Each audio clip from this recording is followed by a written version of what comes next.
प्रश्नों के सही सबसे उपयुक्त उत्तर वाले विकल्प को चुनिए। देखिए, गद्यांश सोल्व करने से पहले हमने आपको बताया आपको, क्योंकि वहां पे जो काफी बड़ा गद्यांश भी दे सकते हैं ये, तो इससे क्या होगा, आपका सारा टाइम गद्यांश को पढ़ने में निकल जाएगा। इतनी समझ नहीं बन पाती जब आप क्वेश्चन को पढ़ते हो, तो फिर क्या करते हो, दोबारा से गद्यांश पढ़ने के लिए जाते हो, तो दो बार आप क्या कर लेते हो, गद्यांश पढ़ते हो। तो इससे पहले हमने आपको क्या बताया, देखिए सबसे पहले गद्यांश के जो है वो प्रश्नों को पढ़ लेते हैं। देखिए 1 से 9 तक इस गद्यांश के ही प्रश्न मिलेंगे, तो आप पहले प्रश्नों को पढ़ ले सरसरी तौर पर। देखिए प्रश्न नंबर 1 क्या कहता है, अध्यापक विद्यार्थियों को कौन कौन सी प्रक्रियाएं समझा रहे थे। देखिए इस जो गद्यांश में कोई अध्यापक प्रक्रिया समझा रहा होगा, तो ऐसे आप समझ सकते हैं। अगर आप ऑप्शन पढ़ना चाहे ऑप्शन भी पढ़ सकते हैं। अगर आपके पास बिल्कुल टाइम नहीं है और आपने हिंदी को ये सोचा है कि कम से कम समय में सोल्व करना है, तो आप प्रश्न पढ़ते चलें। तो हम तो ये मानकर चल रहे हैं कि आप अपना जो भी समय है, जितना भी आप हिंदी को देना चाहेंगे, तो उतना समय आप इसको दोगे। तो ये पढ़ लेते हैं, अध्यापक विद्यार्थी को कौन कौन सी प्रक्रियाएं समझा रहे थे। देखिए जोड़ की प्रक्रिया, घटा की, भाग की या फिर गुणा की। तो आपको ये गद्यांश पढ़ते ही एकदम समझ आ जाएगा। ठीक है, इस गद्यांश में भारत के किस क्षेत्र के विद्यालय का प्रसंग है। देखिए दूसरा क्वेश्चन आपका क्या है, उत्तर भारत, दक्षिण भारत, पूर्वी भारत या पश्चिमी भारत। देखिए ये भी आपके दिमाग में कहीं ना कहीं रहेगा जब भी आप गद्यांश पढ़ेंगे। नेक्स्ट क्वेश्चन क्या है, नेक्स्ट क्वेश्चन देख लेते हैं। नेक्स्ट क्वेश्चन है 3rd, गद्यांश के अनुसार रिक्त स्थान की पूर्ति करो। देखिए याद रखिए, आपको अपनी समझ से आंसर नहीं करना है, जो गद्यांश है उसी के अकॉर्डिंग आंसर लगाना है। तो गद्यांश आपके लिए बहुत बेहद महत्वपूर्ण हो जाता है, आपने दिमाग से कुछ नहीं लगाना। अगर व्याकरण का कुछ पूछा है, जैसे कि आपसे व्याकरण के बारे में कि उपसर्ग बताओ, प्रत्यय बताओ, या फिर समानार्थी क्या है, या फिर इस शब्द का क्या अर्थ होता है, ठीक है, या फिर उसका विलोम पूछ लिया, ठीक है, इस तरह के क्वेश्चन जो व्याकरण से रिलेटेड है वो तो आप एकदम ही देखते ही लगा दोगे। बाकी सभी आपको क्या है, गद्यांश से लगाने हैं। नेक्स्ट क्वेश्चन क्या है, अगर 10 आमों को 10 व्यक्तियों में डैश किया जाए तो प्रत्येक को 1 आम मिलेगा। तो देखिए इसमें क्या कहा गया है, विभाजित, वर्गीकृत, विकसित या वर्णित। देखिए नेक्स्ट क्वेश्चन पढ़ लेते हैं, छात्र का प्रथम। क्वेश्चन नंबर 4 क्या है, क्वेश्चन नंबर 4 को देख लेते हैं, छात्र का प्रश्न सुनकर अध्यापक की क्या प्रतिक्रिया थी। नेक्स्ट देखते हैं, अध्यापक ने विद्यार्थियों को क्या उत्तर दिया। नेक्स्ट, छात्र को अध्यापक से प्रश्न पूछने की आवश्यकता हुई क्योंकि। नेक्स्ट, निम्नलिखित में से कौन सा शब्द भिन्न है। देखिए ये जो है ये आपका व्याकरण से संबंधित क्वेश्चन है, कौन सा शब्द भिन्न है, तो आप क्या है इसका आंसर लगा सकते हैं। देखिए इसमें कौन सा शब्द भिन्न है, सर्वश्रेष्ठ, विद्यार्थी, मेधावी, असाधारण। देखिए इसमें कौन सा विद्यार्थी भिन्न है, क्योंकि जो सर्वश्रेष्ठ है और मेधावी है और असाधारण ये क्या है, समानार्थक शब्द है। ठीक है, तो ये सब समानार्थक शब्द हुए, इसमें कौन सा अलग हुआ, विद्यार्थी। ये देखिए आपका ऑप्शन जो है, जो भी क्वेश्चन का आंसर है, ये गद्यांश को पढ़ने से पहले ही आपको पता चल गया। तो अब आपको 9 में से सिर्फ 8 ही क्वेश्चन देखने हैं। नेक्स्ट देखिए, विद्यालय का संधि विच्छेद बताए। देखिए वही मैंने आपको कहा था, समानार्थी, विलोम या फिर संधि विच्छेद से 1-2 क्वेश्चन पूछ लिया जाता है। देखिए विद्यालय का संधि विच्छेद बताएं। देखिए विद्यालय का तो आपको संधि विच्छेद पता ही है, विद्या प्लस आल्य। देखिए इसमें थोड़ा मिस्टेक हो गई, ये क्या होगा, विद्या प्लस आल्य। ठीक है, नेक्स्ट क्वेश्चन देखिए, आत्मविश्वास का समास विग्रह है। देखिए आत्मविश्वास, वही देखिए समास से भी कभी कभी क्वेश्चन पूछ लिए जाते हैं। ठीक है, समास से भी कुछ क्वेश्चन पूछ लिए जाते हैं, तो हम आपको समास के बारे में बताते चलेंगे। देखिए आत्मविश्वास का समास विग्रह है। देखिए आत्मविश्वास का समास विग्रह आत्म पर विश्वास। ठीक है, इसका क्या होगा, आत्म पर विश्वास। ठीक है, ये जो होगा आपका राइट आंसर होगा। तो देखिए 1, 2, 3 क्वेश्चन तो आपने बिना गद्यांश पढ़े ही सोल्व कर लिए। अब आपको गद्यांश पढ़ना है, गद्यांश को पढ़ते चलते हैं। देखिए गद्यांश में क्या कहा गया है। बात 20वीं सदी की शुरुआत की है। दक्षिण भारत के एक विद्यालय में गणित की कक्षा चल रही थी। देखिए ये भी पूछा गया था क्वेश्चन की कौन सी। देखिए ये क्वेश्चन नंबर 2 में क्या पूछा गया है, इस गद्यांश में भारत के किस क्षेत्र के विद्यालय का प्रसंग है, तो कौन किसका है, दक्षिण भारत का। साथ साथ लगाते चलेंगे, ठीक है, किसका है, दक्षिण भारत का। अगली लाइन पढ़ते हैं। दक्षिण भारत के एक विद्यालय में गणित की कक्षा चल रही थी। अध्यापक विद्यार्थियों को भाग देने की विधि समझा रहे थे। देखिए ये भी पूछा गया था कि किसकी विधि समझा रहे थे, भाग करने की प्रक्रिया, ये पूछा गया। देखिए फर्स्ट, ठीक है, ऐसे आपका आंसर जो है वो बहुत जल्दी जल्दी मिल जाएगा, तो आपको इधर उधर जाने की जरूरत नहीं पड़ेगी, ठीक है। इससे जो है आप एक ही बार गद्यांश पढ़ेंगे और सही आंसर पर पहुंच जाएंगे। अगर 4 आमों को 4 बालकों में बांटा जाए तो प्रत्येक को 1 आम मिलेगा। इस तरह से 10 आमों को 10 व्यक्तियों में विभाजित किया जाए तो प्रत्येक को 1 आम मिलेगा। आगे वह बोले, अगर किसी संख्या को उसी संख्या से भाग किया जाए तो भागफल हमेशा एक ही होता है। कक्षा के एक मेधावी छात्र को इस सूत्र में गलती में समझ आ गई। उसने पूछा, महोदय अगर 0 आमों को 0 व्यक्ति में बांटा जाए तो क्या प्रत्येक को 1 आम मिलेगा। इस असाधारण प्रश्न को सुनते ही अध्यापक कुछ विचलित से हुए। वे डांट कर बोले। देखिए इस ये भी पूछा गया है कि बच्चे ने क्या किया, मतलब जो ये था टीचर था, उसने जो अध्यापक था उसने बच्चे को डांटा, क्या किया, तो उसने क्या किया, डांट कर बोले 0 का कोई मान नहीं होता। पर विद्यार्थी ने आत्मविश्वास के साथ कहा, महोदय 0 का मान होता है। अगर 2 के दाईं ओर हम एक 0 रख दे तो 20 हो जाता है। इसी से 1 और 0 बढ़ा दें तो 200 हो जाता है। यह विद्यार्थी आधुनिक युग के भारत का सर्वश्रेष्ठ गणितज्ञ कहलाया।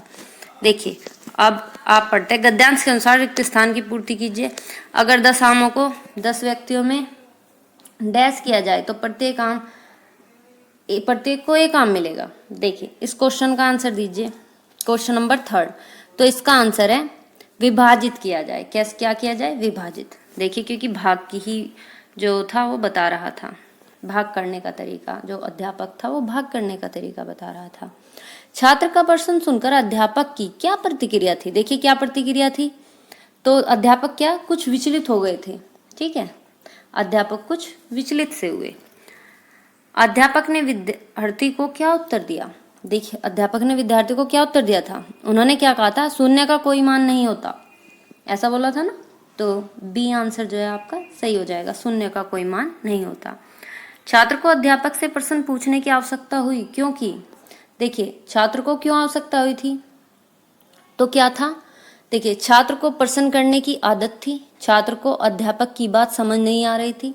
अध्यापक ने छात्र को प्रश्न करने के लिए प्रोत्साहित किया। देखिए ऐसा तो कुछ नहीं था, अध्यापक ने छात्र को प्रश्न करने के लिए प्रोत्साहित किया। छात्र को अध्यापक के बनाए सूत्र में गलती नजर आई। तो देखिए छात्र को क्या नजर आई थी कि भाई उसको तो गलती नजर आई कि भाई ये सूत्र सही नहीं है, ठीक है। तो देखिए आपके क्वेश्चन ये हो गए कितनी जल्दी। अगर आप प्रश्न पढ़ते हैं बाद में गद्यांश पढ़ोगे तो आपका जो है वो हल करने के लिए काफी समय बच जाता है, प्रश्न को हल करने के लिए। नेक्स्ट देखते हैं। नेक्स्ट है निर्देश, निम्नलिखित काव्यांश को पढ़कर पूछे गए प्रश्नों के सही सबसे उपयुक्त उत्तर वाले विकल्प को चुनिए। देखिए सबसे उपयुक्त उत्तर वाले विकल्प को चुनना है। यथा समय, देखिए इसमें क्या लिखा हुआ है, यथा समय मुकुलित हो, यथा समय पुष्पित हो, यथा समय फल दे आम और जामुन, लीची और कटहल, तो फिर मैं ही बांझ रहूं, मैं ही न दे पाऊं परिणित प्रज्ञा का अपना फल। यह कैसे होगा, सलिल को सदा बनाए तटबंध, धारा को मुदित करे नियंत्रित नदियां, तो फिर मैं ही रहूं निर्धन, मैं ही रहूं अनियंत्रित। देखिए काव्यांश आपने पढ़ लिया क्योंकि काव्यांश जो है ज्यादा बड़ा नहीं है। आप हमेशा ध्यान देंगे कि आपका गद्यांश कितना बड़ा है। अगर गद्यांश ज्यादा बड़ा है तो आप हमेशा ही प्रश्नों को पढ़ें, अगर गद्यांश छोटा भी है तो भी आप प्रश्नों को पढ़ें। लेकिन काव्यांश को समझने के लिए आप पहले कोशिश करें कि सरसरी तौर पर काव्यांश को पढ़ लें, फिर आप क्वेश्चंस को पढ़ें, ठीक है। काव्यांश में किन फलों को पुष्पित होने की बात हुई है। देखिए किन फलों के पुष्पित होने की बात हुई है, तो आपने अभी क्या पढ़ा, आम, जामुन और लीची, सी जो है इसका राइट आंसर है। अगर आप नहीं समझ पा रहे हैं तो मैं आपको दिखा देती हूँ, देखिए आम और जामुन, लीची और कटहल। ठीक है, कवि द्वारा स्वयं किस फल को देने की बात की गई। देखिए कवि क्या किसे बुद्धि और प्रतिभा का फल देने की बात कर रहा था, किसकी, बुद्धि और प्रतिभा। नेक्स्ट क्वेश्चन देखते हैं, किन पंक्तियों के माध्यम से कवि के आश्चर्य भाव का पता चलता है। देखिए किन से पता चलता है, तो फिर मैं भी बांझ रहूं, मैं ही रहूं अनिश्चित। देखिए आप हमेशा एक बात का ध्यान रखिए, आश्चर्य भाव का जो पता चलता है हमेशा अगर आपका सेंटेंस है उसमें ऐसा साइन मिलेगा तो उससे आप पता कर सकते हैं। देखिए इसमें दिया भी हुआ है, इसमें क्या लिखा हुआ है, डी ऑप्शन, तो फिर मैं ही बांझ रहूं। देखिए इसमें आप काव्यांश में देख सकते हैं, देखिए तो फिर मैं ही बांझ रहूं, तो इसमें क्या है, आश्चर्य दिखाया गया है। ठीक है, नेक्स्ट देखते हैं, पृथ्वी को आनंदित करने में किसका योगदान है। देखिए नदियों का है, मिट्टी का है, बुद्धि का है या मनुष्य का है, तो किसका है, नदियों का। किसका है, नदियों का। आप काव्यांश के अकॉर्डिंग ही आंसर लगाएंगे। किन पंक्तियों में सर्जन का भाव झलकता है। देखिए किन पंक्तियों में झलकता है, आम और जामुन, लीची और कटहल, तो फिर मैं ही बांझ रहूं, यथा समय पुष्पित हो, यह कैसे होगा। देखिए क्रिएटिविटी, ये सर्जन का भाव, तो किसमें, यथा समय पुष्पित हो। देखिए अभी तक हुआ नहीं है लेकिन अपने मन में ही सोच रहे हैं कि समय पर जो है वो पुष्पित हो। ठीक है, यथा समय से तात्पर्य, देखिए ये क्वेश्चन जो है वो आपका व्याकरण से है, यथा समय से तात्पर्य है। देखिए किसी भी शब्द का अर्थ मतलब एक तरह से, ठीक है, तो वो आप बता सकते हैं बिना गद्यांश पढ़े भी या बिना काव्यांश के पढ़े भी। ठीक है, यथा समय से तात्पर्य समय के अनुसार। देखिए यथा समय किसको कहते हैं, समय के अनुसार। भाषा के बारे में कौन सा कथन सही है। देखिए अब आपके क्या आ गए, पेडागोजिकल क्वेश्चन आ गए। ठीक है, 15 क्वेश्चन हो चुके कंटेंट के, तो अब आपके पेडागोजी के क्वेश्चन आएंगे। भाषा के बारे में कौन सा कथन सही है। देखिए पढ़ लेते हैं, क्या कहा गया है, किसी बोली की कई भाषाएं हो सकती हैं। बिल्कुल, किसी बोली की कई भाषाएं हो सकती हैं। देखिए क्या किसी बोली तो अपने आप में एक भाषा है, तो उसकी तो कोई कि इसकी कई भाषाएं बनाएंगे, ऐसा तो नहीं है। बोली और भाषा एक ही है। देखिए नेक्स्ट पढ़ते हैं, एक भाषा की कई बोलियां हो सकती हैं। देखिए ये सही है कि एक भाषा की कई बोलियां हो सकती हैं। ठीक है, एक भाषा की कई बोलियां हो सकती हैं। बोली और भाषा पारंपरिक रूप से बाध्य हैं, ऐसा कुछ नहीं है।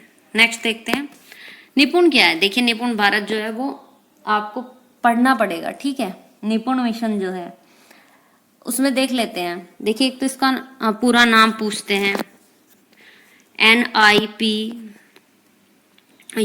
इसका क्या, national initiative for proficiency in reading with understanding and numeracy. देखिए निपुण क्या है, निपुण के बारे में पढ़ लेते हैं एक बार। क्या कहा गया है, यह विद्यालय बच्चों के लिए शिक्षा का कार्यक्रम है। यह विद्यालय के बहुत छोटे बच्चों में साक्षरता, पठन और संख्या ज्ञान उन्मुक्त करने का कार्यक्रम है। देखिए ये संख्या ज्ञान से रिलेटेड है। जो निपुण भारत है, हमेशा देखिए कभी भी निपुण की बात हो तो संख्या ज्ञान की और जो छोटे बच्चों के लिए चलाया गया था, तो इसमें क्या है, बी ऑप्शन जो होगा वो आपका राइट हो जाएगा। ठीक है, ठीक है, नेक्स्ट क्वेश्चन पढ़ते हैं, निम्नलिखित में से किसे ग्रहणात्मक कौशल कहेंगे। देखिए ग्रहण कौशल कौन सा होगा, पढ़ते हैं, पठन और श्रवण, पठन और वाचन, लेखन और श्रवण, लेखन और वाचन। देखिए क्या होगा, तो पठन और श्रवण क्या होता है, ग्रहणात्मक कौशल होता है। देखिए आप पढ़कर और सुनकर दोनों से क्या कर सकते हैं, ग्रहण करते हैं। तो कौन सा कौशल, पढ़कर और सुनकर आप ग्रहण करते हैं। ठीक है, तो ग्रहणात्मक कौशल कौन सा होगा, पठन और श्रवण। ठीक है, बहुभाषावाद क्या है। देखिए बहुभाषावाद क्या है, इसके बारे में हर पेपर में क्वेश्चन बनता है, तो हमने पहले भी करा दिया है। जिन्होंने कर लिया तो वो इसका आंसर बता सकते हैं।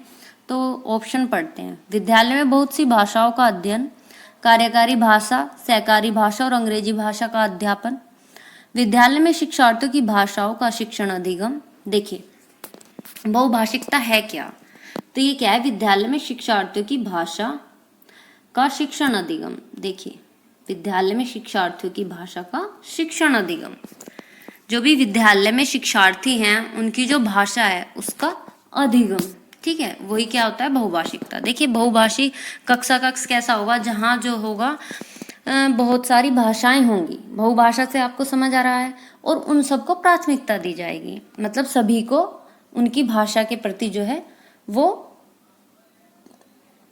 प्रोत्साहन दिया जाएगा। मतलब ऐसा नहीं कि उनको ये भाषा बोलनी है तुम्हें कक्षा में या ऐसे।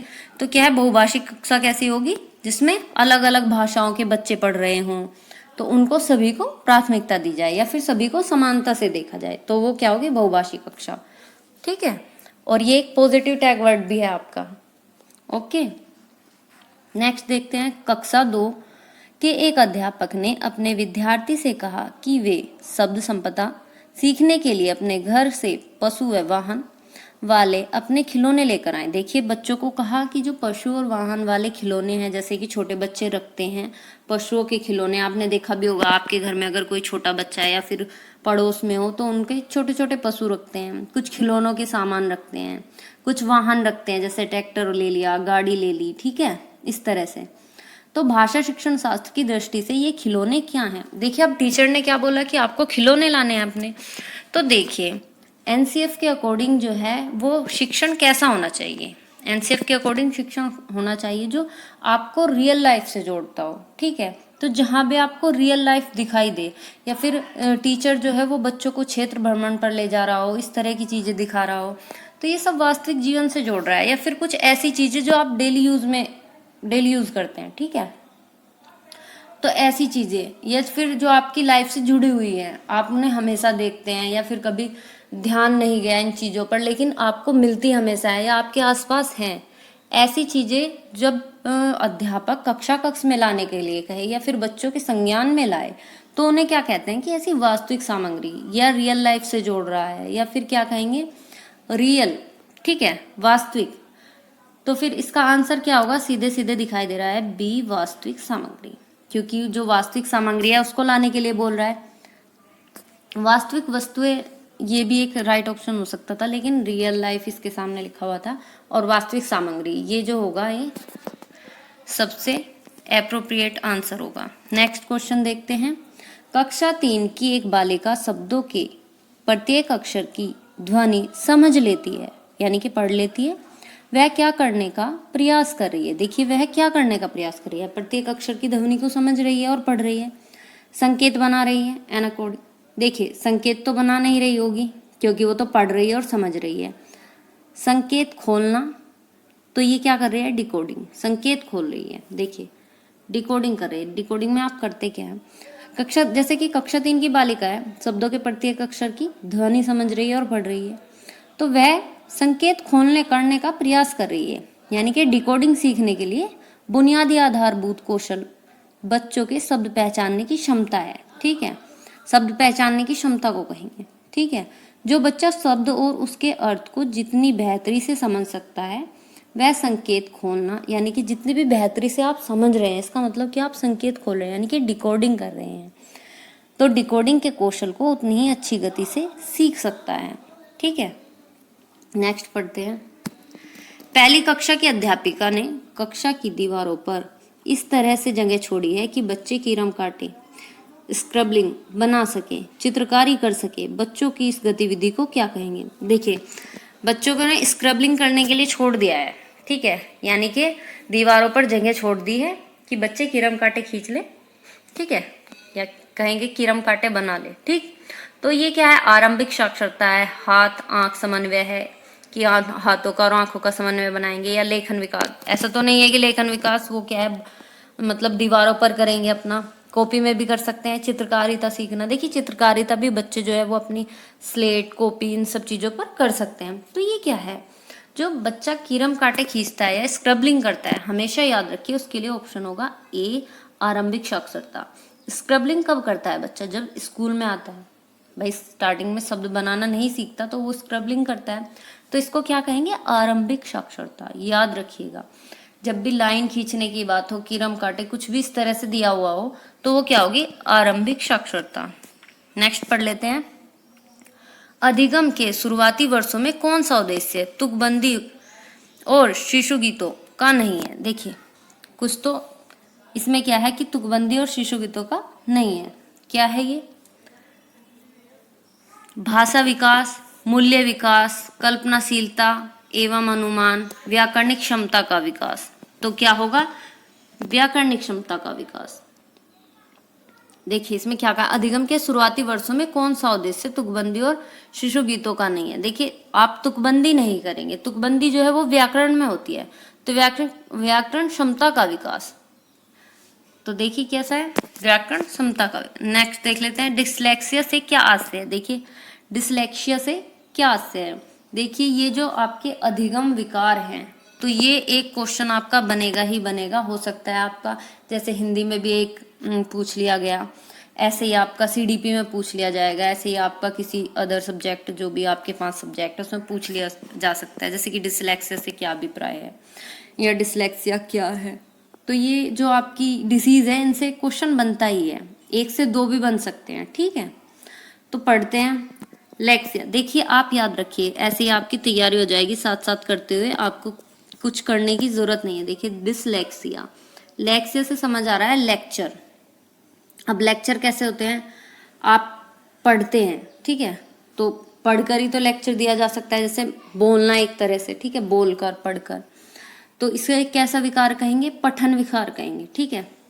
तो ए ऑप्शन ही इसका क्या है, राइट आंसर हो जाता है, बच्चों में पठन विकार। तो आप कैसे याद रखेंगे, बच्चे लेक्चर नहीं दे पाते, पढ़ नहीं पाते, ठीक है, तो ऐसे आप इससे याद रख सकते हैं डिसलेक्सिया। लेक्सिया यानी कि लेक्चर, लेक्चर आप पढ़कर यानी कि बोल कर देंगे, तो ये क्या होगा, पठन विकार होगा। नेक्स्ट पढ़ लेंगे, अश्वनी कक्षा 5 में पढ़ता है, कक्षा 3 तक आते आते उसकी मातृभाषा में पठन कौशल का विकास हो चुका था। देखिए कक्षा 3 तक तो उसकी जो मातृभाषा थी उसका पठन विकास हो चुका था। अब वह अंग्रेजी को अच्छी तरह से पढ़ने लगा। अब कक्षा 5 में आ गया तो अंग्रेजी को अच्छे से पढ़ने लगा। अंग्रेजी पठन की उसकी योग्यता में क्या प्रतिबिंब हो रहा है। देखिए ए पठन, ऑप्शन देख लेते हैं, ए क्या है, पठन निपुणता का विकास, बी क्या है, दक्षता संवर्धन, सी क्या है, पठन का कौशल, डी कौशल अंतरण। देखिए इसका आंसर होगा, अश्वनी कक्षा 5 में पढ़ता है, कक्षा 3 तक आते आते उसकी मातृभाषा में पठन कौशल का विकास हो चुका था। अब वह अंग्रेजी भाषा को भी अच्छे से समझने लगा। अंग्रेजी पठन की उसकी योग्यता क्या कहलाएगी, कौशल अंतरण। क्या कहलाएगी, कौशल अंतरण, ठीक है। कौशल अंतरण का क्या अर्थ होता है, देखिए किसी भी विषय, कार्य हो, परिस्थिति हो, इसमें मतलब जब आप अर्जित ज्ञान का उपयोग किसी अन्य विषय में करते हैं। देखिए इसने पहले तो अपनी मातृभाषा समझ ली और अब इंग्लिश को जो है यानी कि अंग्रेजी को जो है वो बहुत अच्छे से समझ रहा है। तो क्या है कि कौशल अंतरण किसको बोलेंगे, देखिए जो आपका पिछला ज्ञान है या किसी विषय का ज्ञान है वो आप दूसरी जगह अर्जित ज्ञान को अन्य विषय के लिए, जैसे कि गणित के लिए, या फिर इसने इंग्लिश पूछा है यानी कि अंग्रेजी पूछा हुआ है तो अंग्रेजी के लिए यूज करते हैं, ठीक है। तब उसको क्या बोलते हैं, कौशल अंतरण, ठीक है। तो इसने किसी अर्जित ज्ञान का उपयोग अन्य विषय कौन सा था, अंग्रेजी में कर लिया। और जैसे कि कोई कार्य है दूसरे विषय में जब उसकी सहायता करते हैं, कोई कार्य हो गया हमारा दूसरे विषय में सहायता करेंगे, या फिर कोई ज्ञान हो गया उसका वो दूसरे विषय में सहायता करेगा, तो उसे क्या कहेंगे, कौशल अंतरण, ठीक है। याद रखिएगा, तो इसमें क्या था, पहले अपनी मातृभाषा में सीख लिया, अब क्या कर रहा है, अंग्रेजी सीखने जा रहा है। या फिर ऐसा कुछ कह देते तो फिर क्या है कि गणित सीखने जा रहा है, तो यानी कि भाषा से ही तो सीखेगा, उसे किसी भाषा का ज्ञान होगा तो प्रश्न पूछेगा, प्रश्न बनेंगे, ठीक है, इस तरह से। नेक्स्ट देखते हैं, तो कौशल अंतरण इसका आंसर होगा। नेक्स्ट, एक अध्यापक विद्यालय शिक्षा के बुनियादी वर्षों में बच्चों को भाषा की कक्षा में शब्द, शब्द समूह, शिशुगीत, तुकबंदी और छोटी छोटी कहानियों से परिचित करवाता है। वह भाषा अधिगम के किस उपागम का अनुसरण कर रहा है। देखिए किसका कर रहा है, समग्र भाषा उपागम, शब्द विधि, स्वनिम उपागम, समग्र वाक्य उपागम। देखिए ये क्या कर रहा है, समग्र भाषा उपागम। किसका अनुसरण, किस उपागम का अनुसरण कर रहा है? समग्र भाषा उपागम। देखिए, एक अध्यापक है, विद्यालय कक्षा शिक्षा में बुनियादी वर्षों में बच्चों की भाषा की कक्षा में शब्द समूह, शिशु गीत, तुकबंदी और छोटी छोटी कहानियों से परिचित करवा रहा है। ठीक है, जो छोटी छोटी कहानियां हो गए, शब्द हो गए, समूह हो गए, शिशु गीत मतलब छोटे छोटे जो बच्चे गीत करते हैं, वह भाषा अधिगम के समग्र भाषा उपागम का अनुसरण कर रहा है। समग्र मतलब सारी ही जो उसकी भाषा है उसके उपागमों का अनुसरण कर रहा है। समग्र भाषा उपागम पद्धति सीखने की प्रक्रिया का एक तरीका है। इसमें बच्चों को वाक्य, शब्द, संदर्भ इन सभी को क्या करते हैं? पढ़ाने और समझाने के लिए प्रोत्साहित किया जाता है। ठीक है, नेक्स्ट क्वेश्चन देख लेते हैं क्या कह रहा है। कक्षा 5 के विद्यार्थी को अपनी सर्वाधिक परीक्षा में निम्नलिखित प्रश्न दिए गए। सर्वाधिक परीक्षा में क्या प्रश्न दिए गए? देखिए, आप क्या पसंद करते हैं और क्या पसंद नहीं करते, उससे निम्नलिखित वाक्यों की पूर्ति कीजिए। देखिए, वाक्य की पूर्ति करनी है। यह प्रश्न किस प्रारूप के अंतर्गत आता है? देखिए, आपको वाक्य की पूर्ति करनी है। तो देखिए, बहुविकल्पीय प्रश्न में आता है। बहुविकल्पीय प्रश्न कैसे होते हैं? ऐसे प्रश्न जिनके कुछ ऑप्शन दिए हुए हो, जैसे कि आपको सीटेट में पेपर मिलता है, वो कैसा होता है? बहुविकल्पीय, यानी कि उसके बहुत सारे उत्तर देते हैं और आपको क्या करता है? बहुत सारे विकल्प देते हैं, और उसमें से सही उत्तर आपको छांटना होता है। लघु उत्तरीय प्रश्न कैसे होते हैं? आपको लिखना होता है, लेकिन थोड़ा कम लिखना होता है, छोटा नहीं, ये भी नहीं है। पाठ से बाहर के प्रश्न, ऐसा तो कुछ नहीं है, उसने पूछ लिया, ऐसे पाठ से बाहर के प्रश्न कहे जा सकते हैं, लेकिन ये भी आंसर नहीं है। ऐसा जरूरी नहीं है, क्या पता उसने पाठ पढ़ाया गया और उससे रिलेटेड करके इन्होंने रिलेट करके ये प्रश्न पूछ लिया हो। तो इस ऐसे प्रश्न को क्या कहेंगे? खुले अंत वाले प्रश्न। देखिए, ये आपका एक पॉजिटिव टैग वर्ड है, खुले अंत वाले प्रश्न। ये आपका अधिकतर पूछ लिया जाता है। अगर आपको ये ऑप्शन मिलता है, मोस्टली ये क्या होता है? सही होता है। देखिए, किस कंडीशन में सही होगा? आपसे कोई अध्यापक है, वो प्रश्न पूछेगा, प्रश्न कैसा होगा? जिसके आप एक से ज्यादा उत्तर दे सकेंगे, तो उसे तो आप कहेंगे कि खुले अंत वाला है। ठीक है, खुले अंत वाले जो होंगे, बंद अंत वाले प्रश्न कैसे होंगे? जिसका आंसर आप या हाँ या नहीं में देंगे। ठीक है, हाँ या ना में, जिसके सिर्फ एक ही आंसर दे सकते हैं, या तो फिर हाँ या फिर ना। और बंद अंत खुले अंत वाले कैसे होते हैं?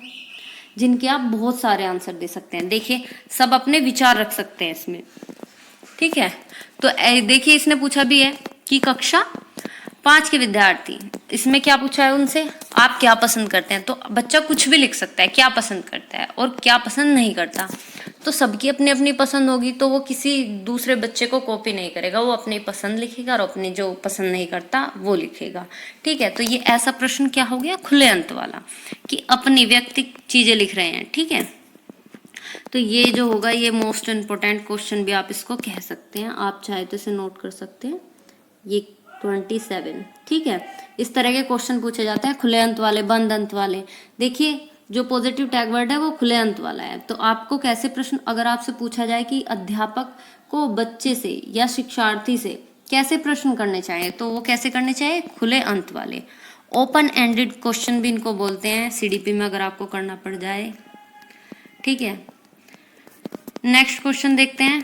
कक्षा 4 की अध्यापिका अपने शिक्षार्थी को एक पाठ्य सामग्री देती है और वह प्रकृति पर अपना ही एक अनुच्छेद लिखती है। ठीक है, प्रकृति पर अपना ही एक अनुच्छेद लिखती है। यह पाठ्य सामग्री किसके अंतर्गत आएगी? देखिए, ये किसके अंतर्गत आएगी?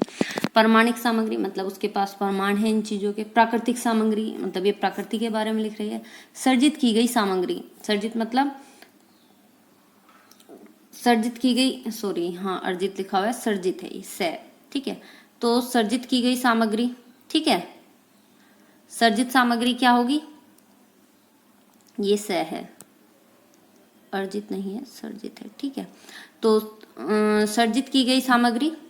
ठीक, तो ये आंसर जो होगा आपका सी सही होगा। देखिए, क्यों सही होगा? या फिर पर्यावरणीय सामग्री।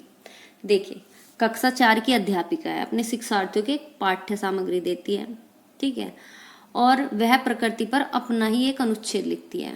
ठीक है, तो ये क्या कर रही है? अपना ही एक अनुच्छेद लिख रही है। ऐसा तो नहीं है कि वो प्रमाणिक सामग्री लिख रही है, या फिर प्राकृतिक सामग्री है, या फिर पर्यावरणीय सामग्री है। वो अपने आप से जो है एक प्राकृतिक पर अपना ही एक अनुच्छेद लिखती है, तो वो सर्जित, यानी कि उसके द्वारा जो क्रिएटिव लिखी, जो भी हम देखते हैं लिखते हैं तो वो क्या अर्जित सामग्री हो गई, सर्जित।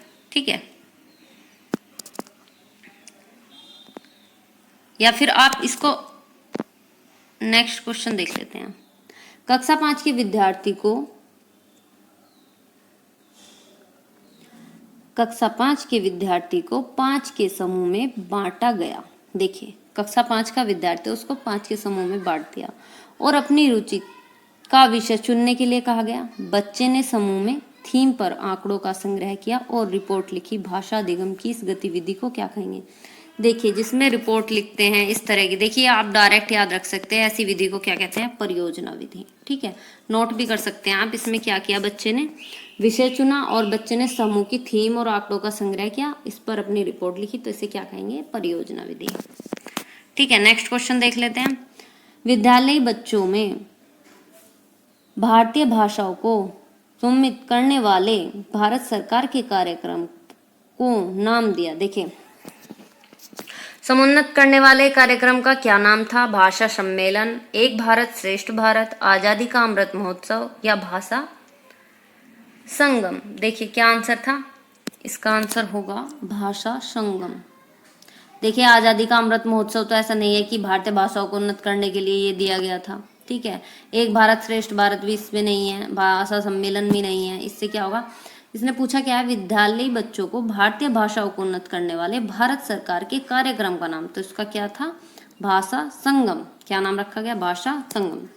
ठीक है, तो आई होप आपको ये वीडियो पसंद आई होगी। अगर आपने इससे पहले हमारी वीडियो नहीं देखी तो हमारे चैनल पर जाकर प्लेलिस्ट डाल दी गई है, वहाँ से आप देख सकते हैं। Thanks for watching.